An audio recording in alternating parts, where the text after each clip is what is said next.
Good afternoon. We're so glad you're with us for Refresh. You know, it's a time to be connected, be inspired, learn something, and ultimately feel just a bit better for this time we get to spend together.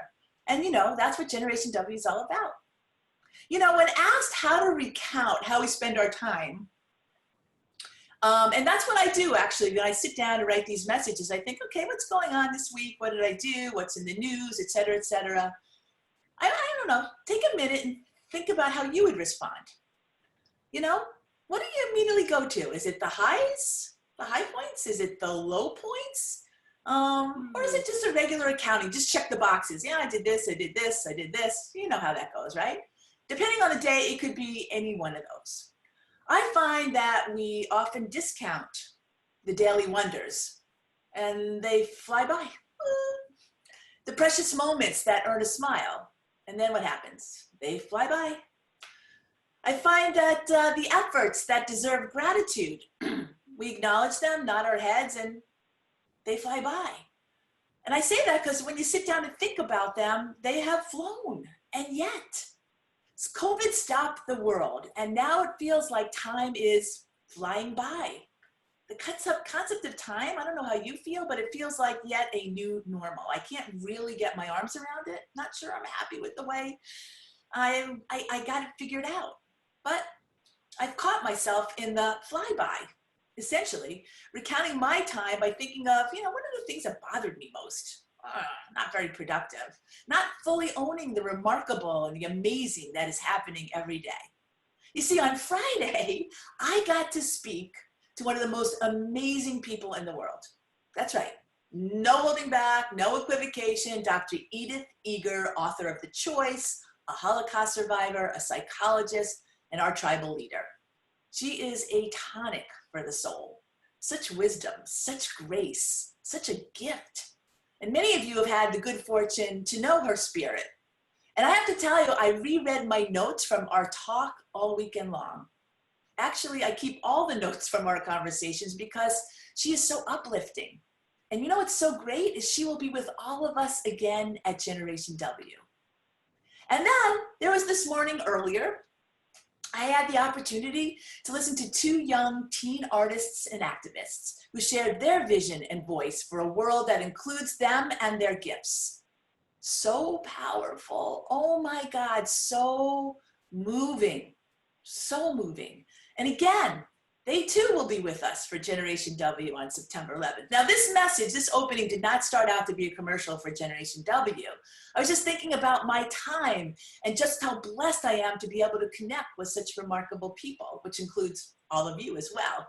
The power of connection, the power of our Generation W community, somehow recounting my time, this process, which I'm so grateful for, actually brought me back here to us, to you, to we, to me, how we blend, how we can uplift, how we support.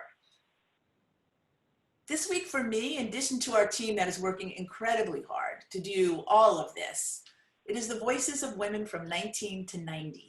Dr. Eger's 92, who will share their incredible spirit that I got to hear their ideas first.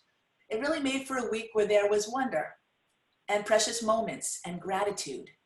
And I realized we gotta, all of us, hold on to those moments because every single day they happen to us, unless we let them fly by. I have to remind myself not to let them fly by, and I'm hoping that while I'm reminding myself, it can be a reminder to you as well, to take the time, recount the moments, voice your gratitude, and enjoy the wonder. Today, speaking of wonder, we are joined by a Wonder Woman, ha ha ha, that was pretty good, right? Who also has a powerful voice, and she is between 19 and 90. Is that fair, Jeannie? Between 19 and 90. She is a special soul. 28 years at Verizon Communications. And you know what? I wonder how many people going forward will be spending that kind of time in any one company. She's had so many senior roles like the SVP of Global Engineering and Planning. She's had thousands and thousands and thousands of people reporting to her. She's managed billions of dollars in budgets. But at the end of the day, Jeannie celebrated the human side of business. She's valued workplace culture. And for me, what's fun doing this with your friends, you learn about things they would never tell you. Like, Jeannie earned the outstanding 50 Asian recognition of being one of the 50 Asian Americans in business and won the Asian American in Corporate Leadership Award. I mean, that's really special. She sits on a variety of boards today. Actually, I sit on one with her, Women in America, a group that we embrace and love and adore.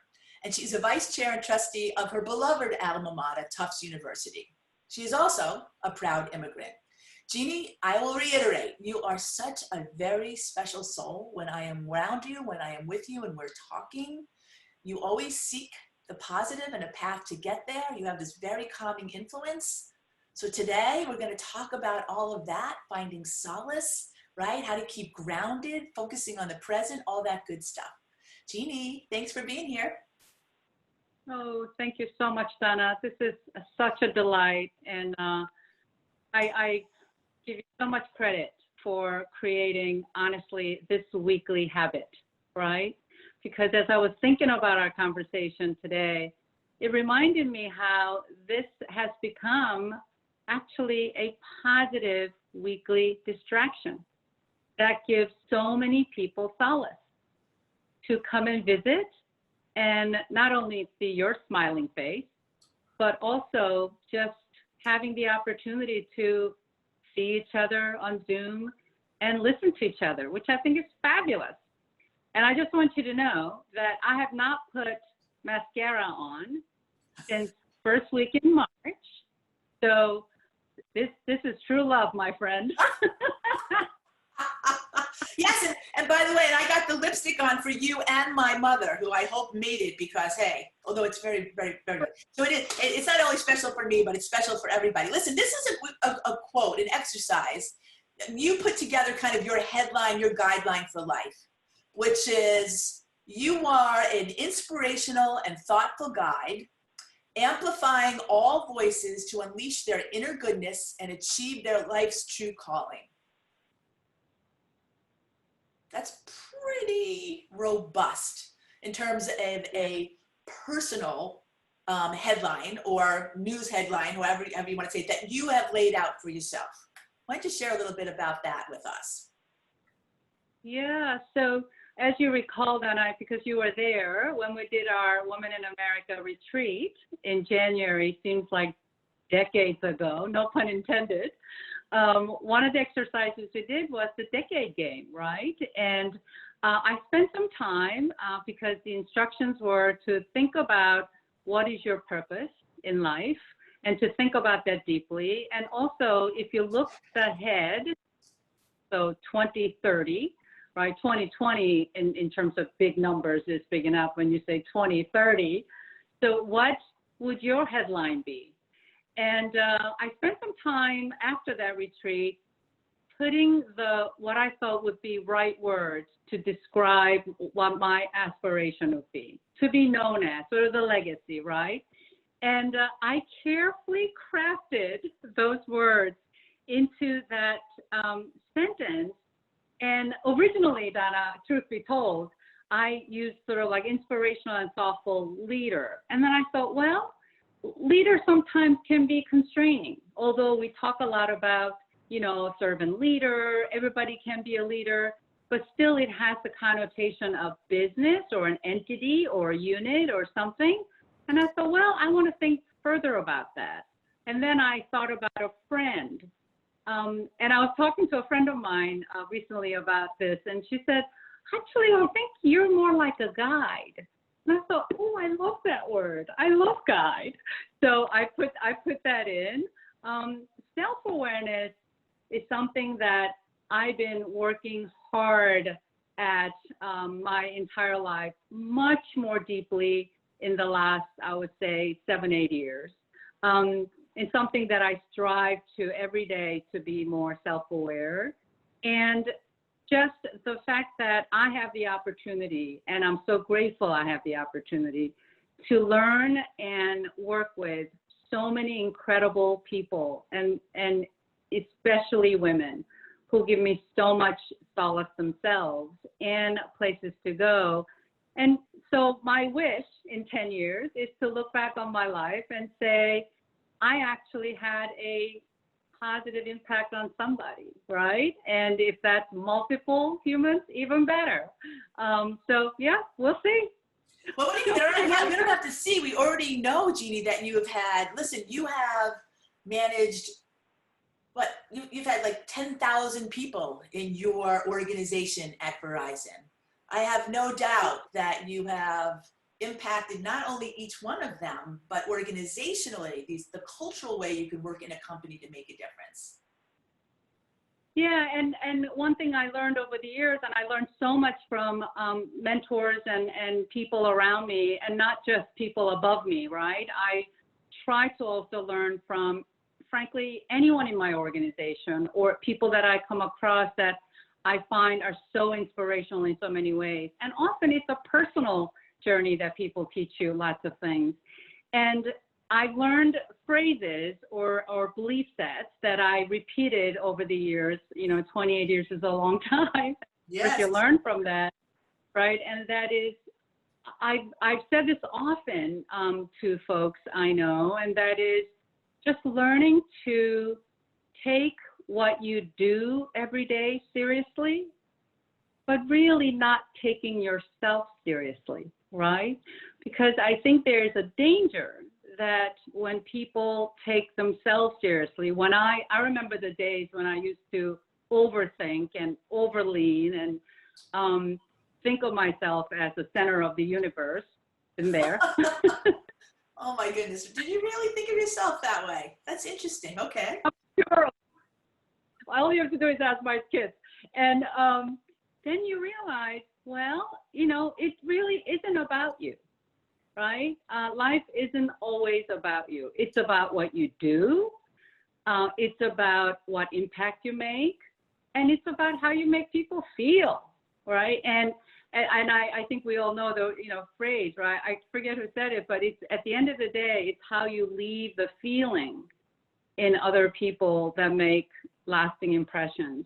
And I often heard, people much smarter than me tell me when I was raising my kids that children are what they see, not what they hear, right? So, boy, I had my days of, rapid fire telling them what to do, right? Do this, don't do this, don't do that. But in the end, what my kids, and I'm sure it's true for most, what they remember as they grow up is what they saw you do, Right. Which means all about behavior, right? Without a doubt. Yeah. Without a doubt. Let me just say hello to a couple of people. We have a lot of people to say. First of all, we've got a bunch of guys that come on. We love them. For the first time, Grayson Marshall, who's an extraordinary human in his own right, and Chris Reese, I was asking this morning, where were you? And now here you are again. So hey, Chris. Lisa Morrow and Rosalie Cheerkov. Elizabeth Lewis is back. She was with us last week. Talked about her style, brand, and bloom. She came back. She did a great job, by the way. Erin Colwell from the West Coast says this is her weekly moment of joy, which, hey, isn't that nice? We just, and then we have Melinda Wolf and Lisa Tepper and Lisa Shallett and Sue Levine and Trish Maley. I mean, all these people. Marshall Haskins from Portland is here. I'm so happy you joined us. Kara Snowman, Joy Kurtz, I think she's our tribal leader now. I think Joy's stepping into that. Jerry's here. Geraldine Laybourne, who will be with us next week. Jerry, you'll have to wait to see how I introduce next week, right? She's had so much to do with creating Generation W. Astounding. Faye, Dorothy. So Annie Myers came in from the West Coast, and Darshana Gandhi. So you can see it's a beautiful group. We can't name everybody. If you let us know you're there, we'll say hello to you. But we're so glad that you're all here. All right, so Jeannie, you talk a lot about where to find solace. We find ourselves living in a time, what I love about all these conversations is they are additive, right? And in order to learn, it takes a lot of different voices to deliver messages, even though they overlap or they're similar, you hear them all differently, and then all of a sudden you feel like you have knowledge. And so, you talk about finding knowledge in a time that is unsettling, right? Yeah. That has people fearful in some ways, and other ways has people hopeful. Tell us how you approach that. So funny, as I was thinking I mean, Donna, now we're entering what, month 7 or 6? I mean, it's sort of a blur, right? That's exactly right. It's just a blur. And honestly, you know, I can, as you know, as somebody who looks at the world with glass half full, and as I was thinking about solace and where I turn to, if the pandemic was a month long, I think it would have been sort of even more of a blank, like a whirlwind, like a tornado. Speaking about tornado, that's, you know, hurricanes coming. Anybody who's in Texas and Houston and Louisiana area, we are with you. We're praying for you. And I thought it would have been like a start and a stop and go, oh my God, it just came and went. And, you know, okay, we're back to, you know, sort of inertia, right? Chasing exactly what we do. But the fact that it's been so long, for me, it has forced me to take stock, and it has forced me to sort of stop and say, wait, what's going on, and what am I doing? How am I spending my time? And when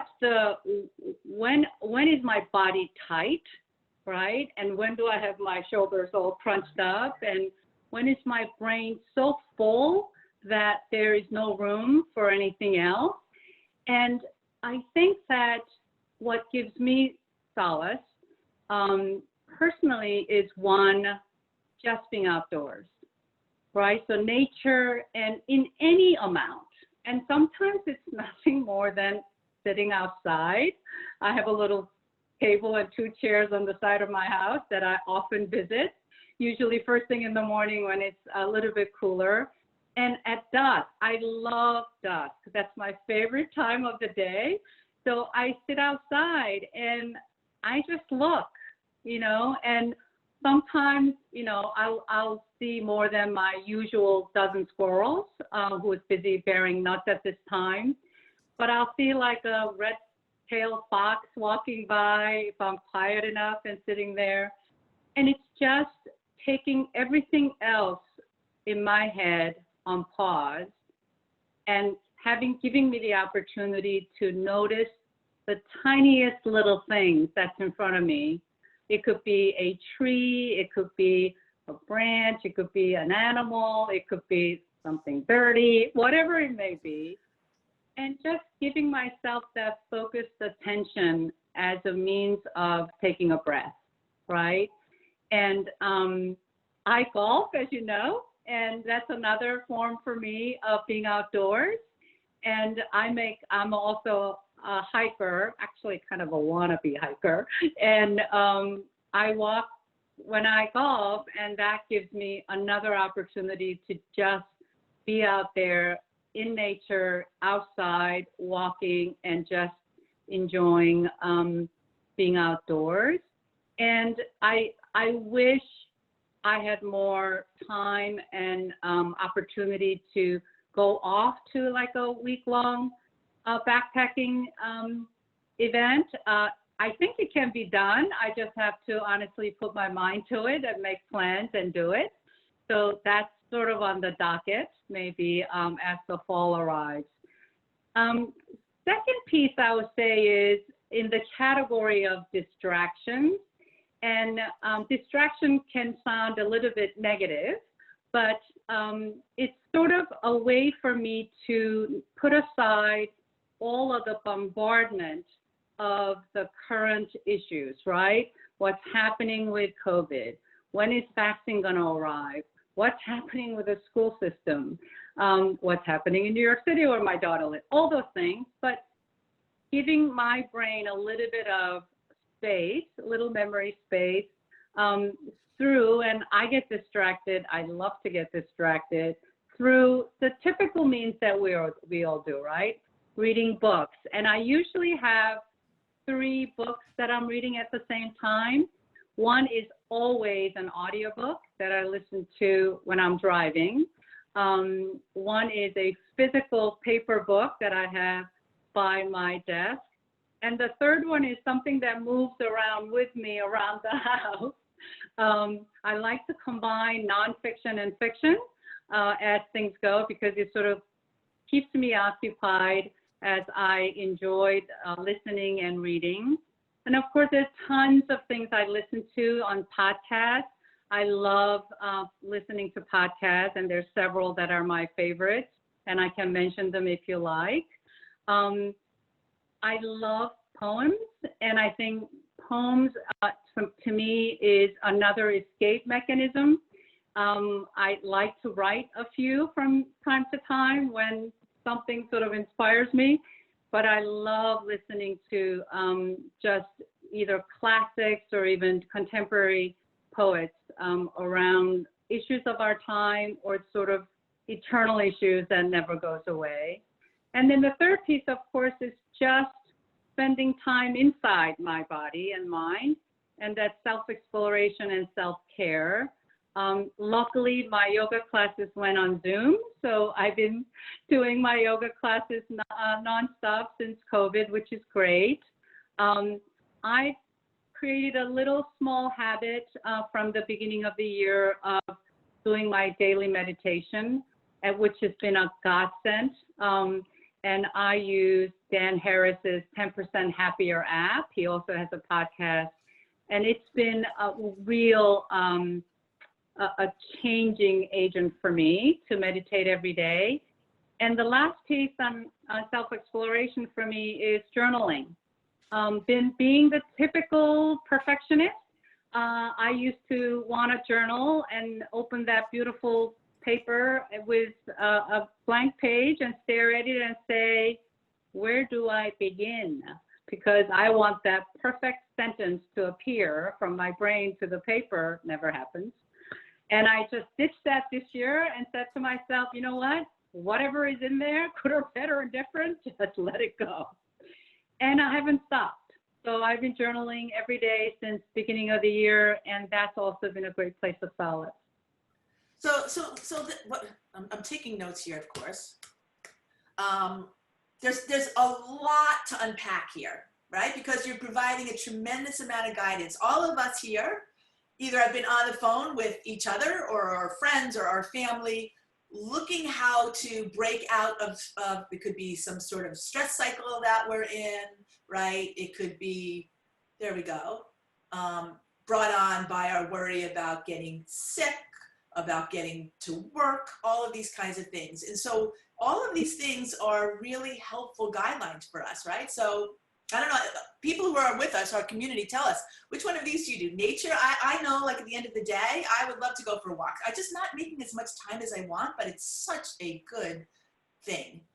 This idea of reading, listening, watching, it's also what we're reading, listening, and watching that matters. Like, right? So last night I went to bed and I'm like, I'm trying to get through this Robert Reich thing on economics. Don't ask me why, but it's not exactly a distraction or a release, right? I'm thinking, okay, which one is that? Like, that's like a Reese Witherspoon thing, right? Or, you know, one of the girlfriends the kitchen cabinet will come in with something. And then this idea of meditation, journaling, and alone time. I don't know, maybe I'm just afraid of that alone time. I don't know, does anyone else feel that way? Spending time alone can be scary, right? Yeah, no, that definitely. And I have to tell you, meditation actually has helped me quite a bit with that, right? So this notion of not being afraid of fear itself, right? So sort of facing what scares us the most without giving it attribution. Because when you give it judgment, it really creates a bigger than it is. So I've been working on sort of facing my biggest fears and my biggest stressors, and not bearing it, not shying it away, not creating some other distraction to move away from that, as much as trying my best to face it head on, so to speak. And by the biggest thing that's helped me was when I fail, because let's face it, we always have to have a bar of some kind, because, you know, that's how we are. It really undoing that for me to not give it judgment, that giving myself forgiveness to say, if it didn't happen today, it's okay. I'll try it again. So, part of it is process. So, right, let's just talk about process for a second, because what a lot of people are saying and referencing is there's a lot on our plates, right? You have managed a lot of people. There are people here in business now that you're having to motivate others. I understand that. And you're leading simultaneously, and it's exhausting. And so this idea of finding personal solace when you're in that position can be very difficult. And you almost make this like a team sport. If we, you know, I almost feel like today, as we're going on and talking, everybody start posting your distraction books or your escapist books and podcasts. Let us all benefit from what we're experiencing and trying to find.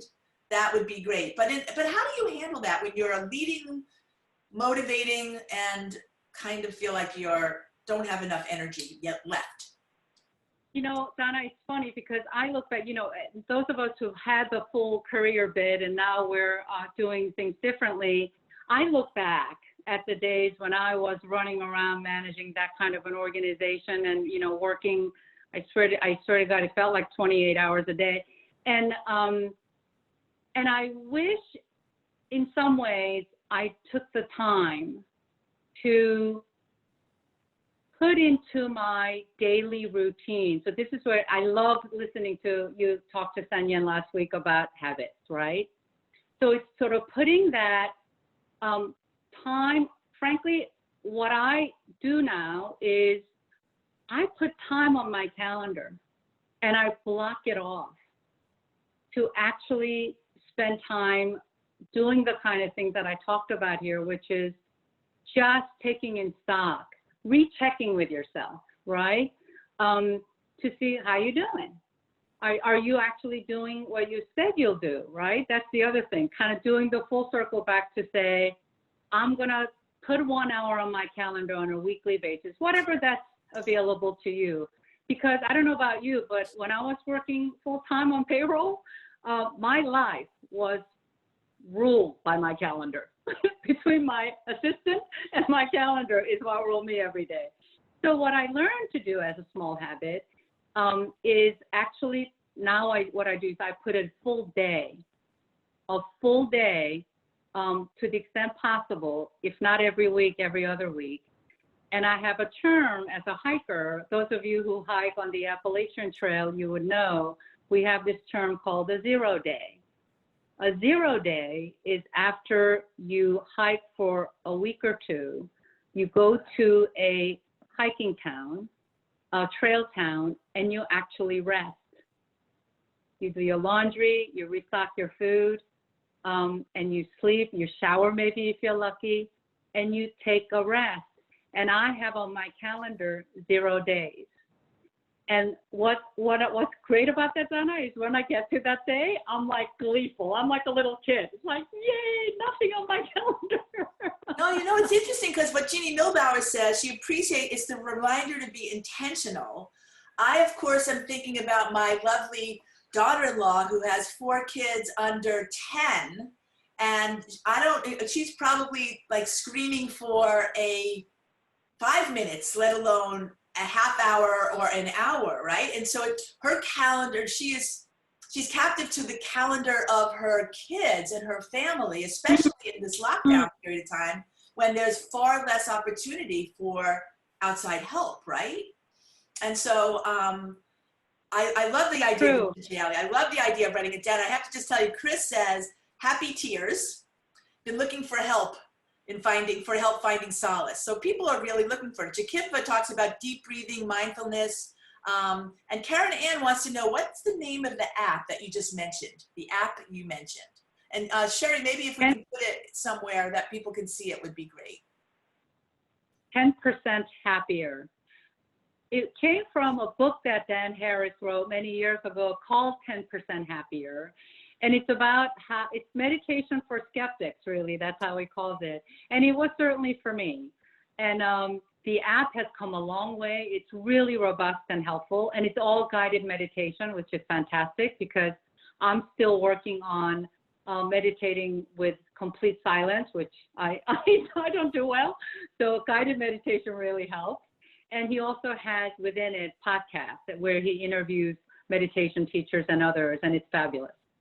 Okay, so everybody can write that down. And then for who asked? Erin wanted to know any new podcasts, and Lisa Tepper suggested Brene Brown. I mean, Unlocking Us podcast. And so she said that this is kind of funny. I can see Lisa doing this. I scrub my shower when she cleans her house until it sparkles. And she looks forward to cleaning because it is her podcast time. Oh, okay. I love that. Right? But then, absolutely. Right? But then Lisa Shallett wants to know, how do you stay disciplined to keep your calendar truly zero? And I get that. I will have my calendar. It has Friday. It has 4 hours for me. And then the phone rings. And then the text comes. Then the email comes. And before I know it, my 4 hours are gone. And I'm not saying I'm not doing things that I like or important, but the zero time is now no longer zero time. No, you know, it's hard and it takes practice. So I would say fundamentally, how we spend our time comes down to what we say yes to, right? And even for those of us who have a discipline to say no a lot, I really try to go back to, how is this helpful to me in what I'm trying to do? And sometimes I say no to my kids, right? Which is hardest thing to do as a mom. And it's hard to do as a child when your parent asks for time, right? And even friend and work. I mean, work. Now, let's face it, for somebody who works full time, there will be times when you really can't say no, although there are exceptions, but most of the time, right? So I take that. But there are more things we can say no to than we actually do. So it's valuing, you have to kind of categorize value and what you prioritize, and actually think that it's good for you to do so. And the other thing I think we do is we put judgment on that time. So we say, wait a minute, if I'm going to leave 4 hours of free time on my calendar, and I just said no to 10 really important people in my life, but shouldn't I spend that time really packed? So that's the other mind game that we play. And I would say, and I'm so glad somebody mentioned Brene Brown, because one of the phrases that I heard her say in an interview she did with Krista Tippett on Being, I wrote it down and I repeat it to myself a lot. And that is, she said, we are so obsessed with being busy that it has become that busyness as a status symbol.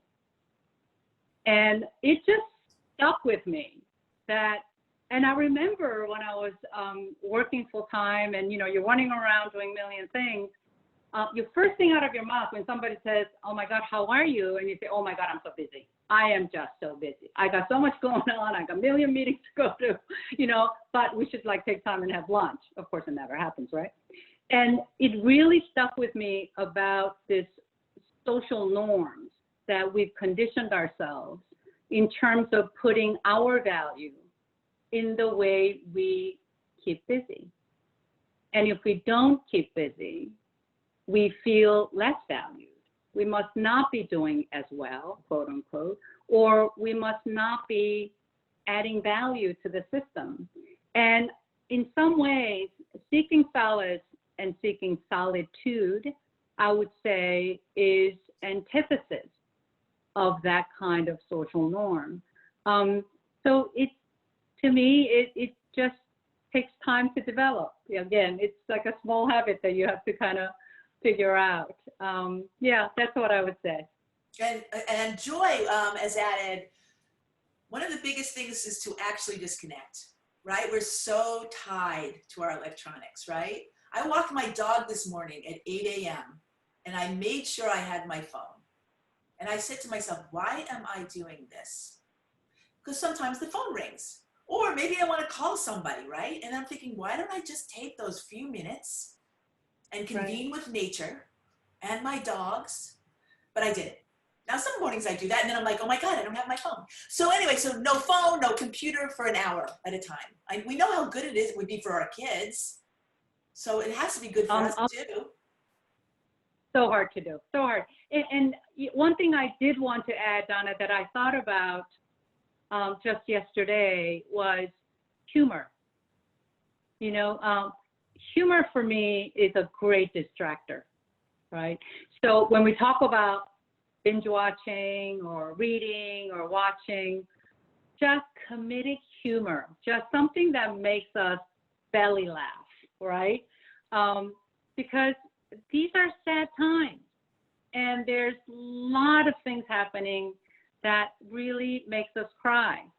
And I think the ability to just for a moment to have that hearty, genuine belly laugh, to me, it's got to be good for the soul.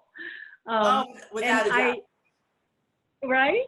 Without a doubt. And I don't know if you remember this, but our very first refresh, and by the way, let me just take a quick break here. Everyone, welcome to Refresh. If you've joined us a little late, we're here with the amazing Jeannie Diefenderfer, former senior executive of Verizon, but now the CEO of courageNpurpose. The name of her company actually tells us all we need to know about this woman's focus on courage and purpose and making us all better. The idea of also finding solace in important areas in our life so that we can be calmer, right? Be more, see greater clarity, I believe we talked about, and be less busy. Thank goodness for that. But anyway, going back to number one refresh, we had Heidi Hanna, who's Generation W's official neuropsychologist scientist, and she does this whole thing on humor. And she says, actually, when you laugh, it sends chemical release to the brain and makes us feel better. So there is a science behind humor and laughing, just to support. Right. Oh, good. There you go. And I have to say, our mutual friend Irene Chag-Britt introduced me to this Netflix show called Kim's Convenience, and it's a real convenience store in Toronto. In fact, when Irene was in Toronto at her hometown, she like took a picture of herself with it, and I think one of the stars in the show. And it's a convenience store run by a Korean couple. Oh my God, being Korean myself, I have to tell you, Donna, I laughed my buns off watching that show. Wait, are you telling us if we're not Korean, will we still find this funny? You're gonna love it. Okay, okay. All right, write that down, everybody. Where do we find it? On Netflix? Okay. Yeah. Okay. That's good. And let me just add this. Kara Casey loves reading Carrie Fisher as one of her super funny things. And the self-improvement book, Unicorn, spelled Y-O-U, 30 Days to Find Your Inner Unicorn. Now we're back to Chris. Oh. I think Chris is struggling here, or wants, in a way that he's looking for something. Maybe we can help Chris. He wants to know how to say no to yourself. And this is Chris he. This could be Chris she, I'm not sure. Because I don't see which Chris it is. Wants to know how to say no to yourself, shut it all off, and put the phone away.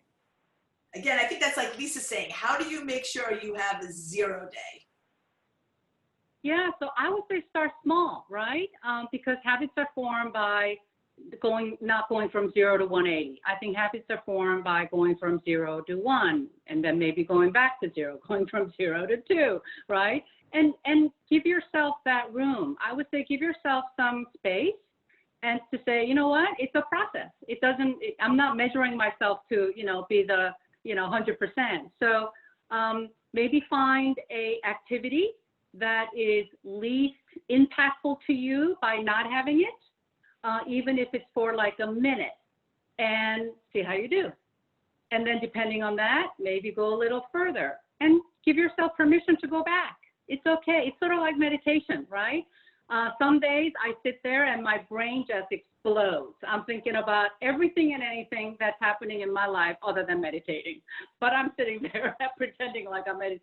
So it's all right. That's how it happens. So a little bit of increments, which is actually it's good. It's kind of like it is Chris Reese. Awesome. When you do weightlifting, right? You don't lift 10 extra pounds. You'll lift half a pound or a pound or whatever. Jeannie, let's just spend a couple of minutes going back. You weren't born in this country. And no. You came here when you were 13. And I'm sure we all bring our childhood with us, where we were from and where you are now. And then you move on and you call yourself a tech nerd. You're a real nerd. You're an engineering person. Share with us a little bit about your background. Well, so I was born and raised in Seoul, South Korea. So I graduated elementary school in Seoul, and then we immigrated to New York City, of all places, when I was 13. And, you know, it's a typical immigrant story, right? You come to this country, and a lot of it is nature, but also a lot of it is nurture. So you go to a public school system. I didn't speak any English because in Korea at the time, you start to really learn English as a subject when you go into middle school. So I had graduated right before then. So I come here and I went to Sacred Heart School in Manhattan, where they customized my learning between ESL for English and science and math. Of course, I was way ahead because in Korea, the education system is very focused on that. So I was taking ninth grade science and math, and I had ESL specialized for me, and I was an assistant to a third grade sister who was a teacher. So I sat in the front of the room. I never forget it, in front of the classroom with a bunch of third graders in their uniforms. And I was there to learn simply by interacting with the classroom and the way she was teaching. And typically, as immigrants do, and my story is not unique by any means, I remember I used to have a index card box of recipe, you know, those recipe Yes. books of index cards, those tin can things, Yep. letter from A. I used to go through the dictionary every night and pick 5 words and memorize it, because it was the only way I felt like I can learn in an accelerated fashion. I would say it took me good 4 to 5 years to master the language, right? Wow. Sometimes I still think in Konglish, that's Korean and English, you know? But I'm in love with languages and linguistics, and I care deeply about expression. And I think if I made it my mission to make sure that communicating through the new language wasn't going to deter my ability to whatever that, you know, the rest. So, yeah. And then from there, I went to a public high school in Queens.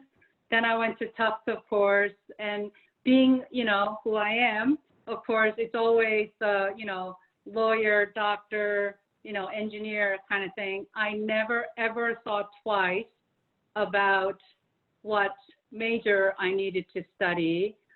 Because, of course, when you're strong in science and math, you're automatically kind of zoned into that anyway. So I was a chemical engineering major. I look back now, Donna, I have to say, and this is how I know what stuck with me. I had to take 38 courses to graduate with a chemical engineering degree. 8 of those 38 courses, I was allowed to take an elective. So I took liberal arts, 30 in my major, 8 in liberal arts. So you could imagine, I have a lot of pent-up demand in liberal arts that I've been trying to satisfy since I graduated, because I missed it so much, right? And I'm not done with it yet, because I am, as you may know this, one of my big bucket list items is actually to go back to school. Oh, really? What do you want to do back at school? So I am really keenly interested in this intersection of spirituality and business ethics. So I'm sorry, is there an intersection these days? Or is there an intersection? Well, if there isn't, I'm going to try to create one. So Yay, okay. I am exploring two divinity schools to see if I can work with the schools to sort of formulate a program for me. So we'll see. It should be interesting. Oh my gosh, it's amazing. And it's also amazing, you know, everybody's personal arc, right? Where you started. I never would have known that English wasn't your first language, or that you were 13 when you first came to a language. Is much harder than when you're 3 or 4 or 2 or whatever, right? Yeah. So interesting. But that, you know, everybody here is very interested in this incrementalization of building habits and creating these zero space to find some solace, right? It's a very tangible action item that you're giving us. Christina says every Monday, she and her folks, whoever that be, puts the phone on silent and put them away for dinner, and they all take a walk together. And it's the best. Oh. So like, that's a really nice habit. Any one of us could think about doing that. Sue Levine, and I love this because I don't know if anybody's been to Israel per se, but in the Jewish religion, the 0 day is Shabbat. And it's a weekly habit to take a day off to recharge, reflect, and tune into the spiritual. And it is, when you're in Israel, it is truly a shutdown day. And I can still recall, it's like almost a physical feeling of less pressure. I don't have to run an errand. I don't have to go to the store because it's the only day it's open. It's not. And it's really wonderful. And I think about, I could do that here, but I don't. I love that. We should all do that. We should all do that. We should all do that. And you know what? When you become the spiritual head of spiritualness and business, we can go back to a time that can help us, right? Connect much easier because we don't seem to have the personal willpower for a variety of reasons. No blame here. Yeah. Mary Lee wants to know that, have you changed any of your habits since COVID? Because we're so limited in so many ways. So have you had to adjust? I mean, thank goodness, I will say this because our family business is golf. The golf courses in many areas were not closed. I know you're a big golfer.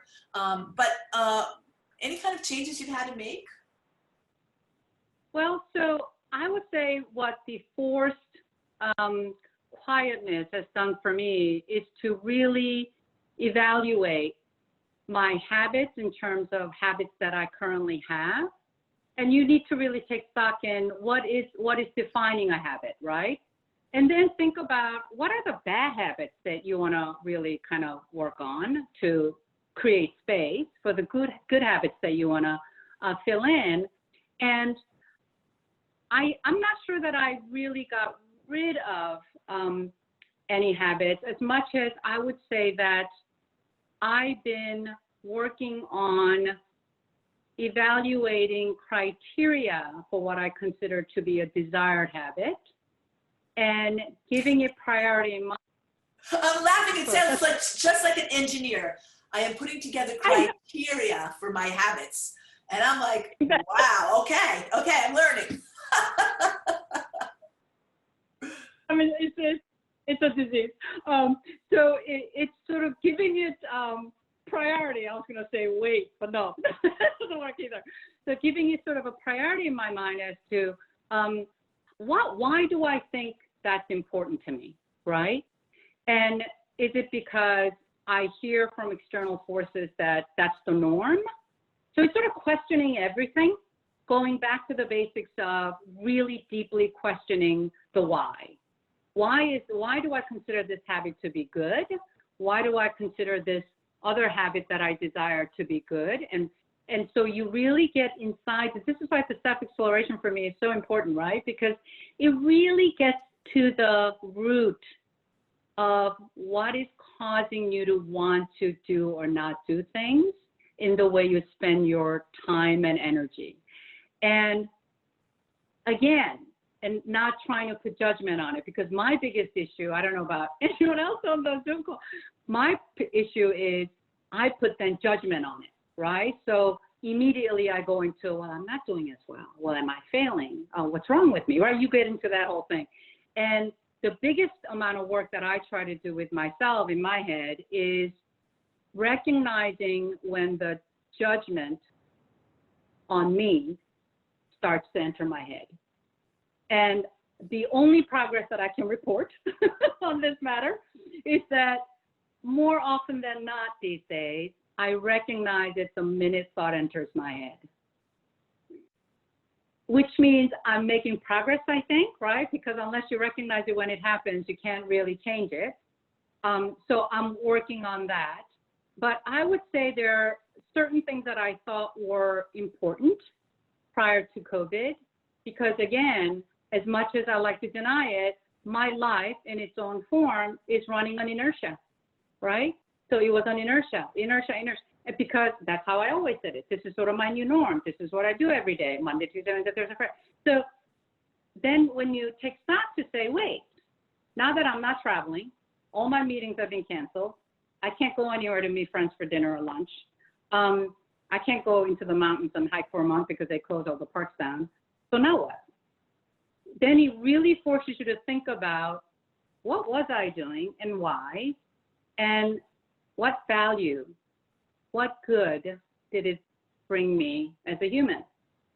So it really helps you unpack the reason and the roots of what makes you tick. And then, of course, trying to figure out, is that what you want to be? Or is there some more things that you want to do or you want to occupy in your mind to be someone that you like to be?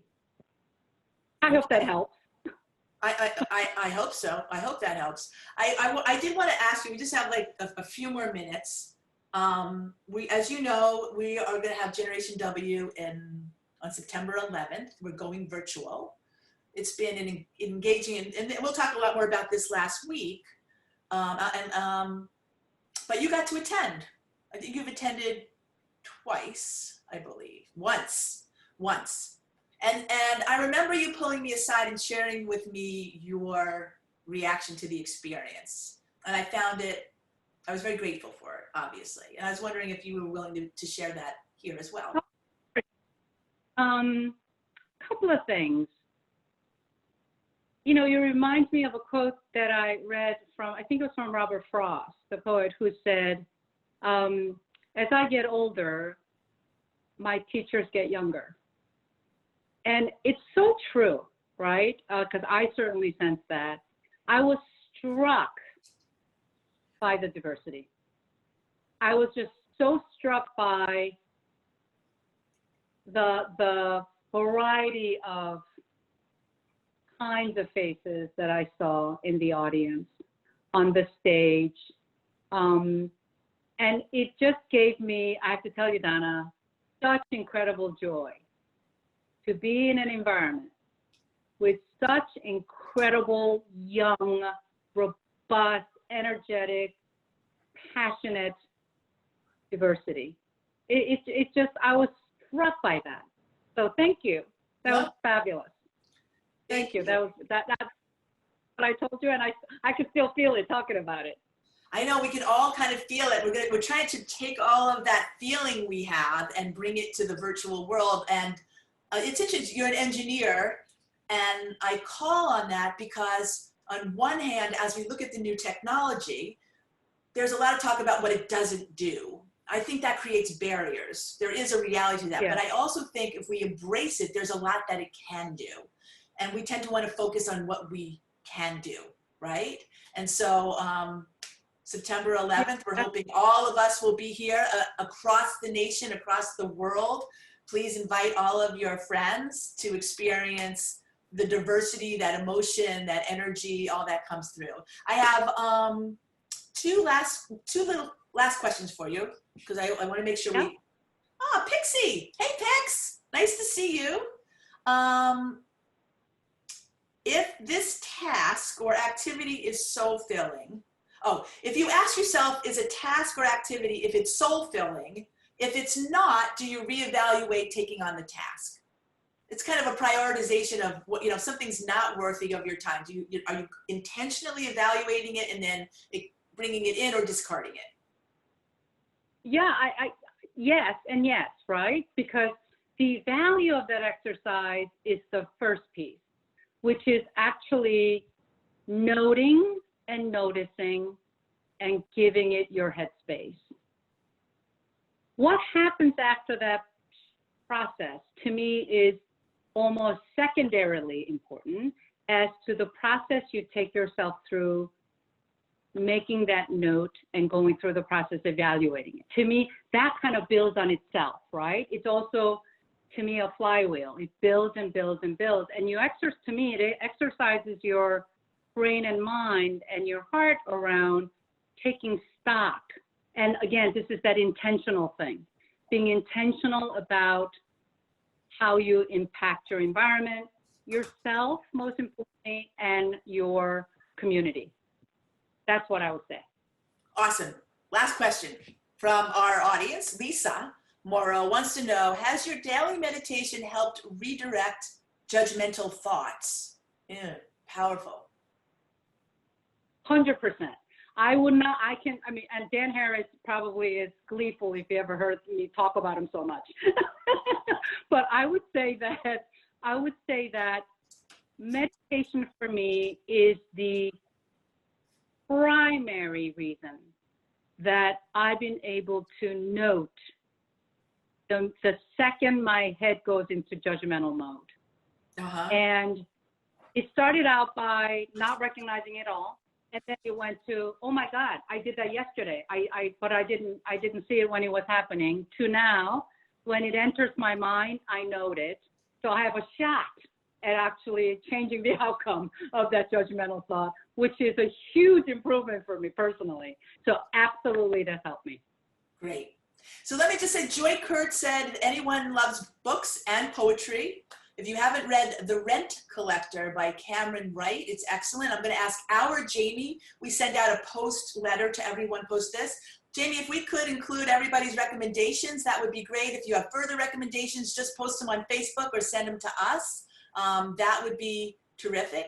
Jeannie, I want to say thank you so very much. It's always such a delight. You get me thinking deeply. Which we all need, right? It's not a flyby. It's like, let's dig in.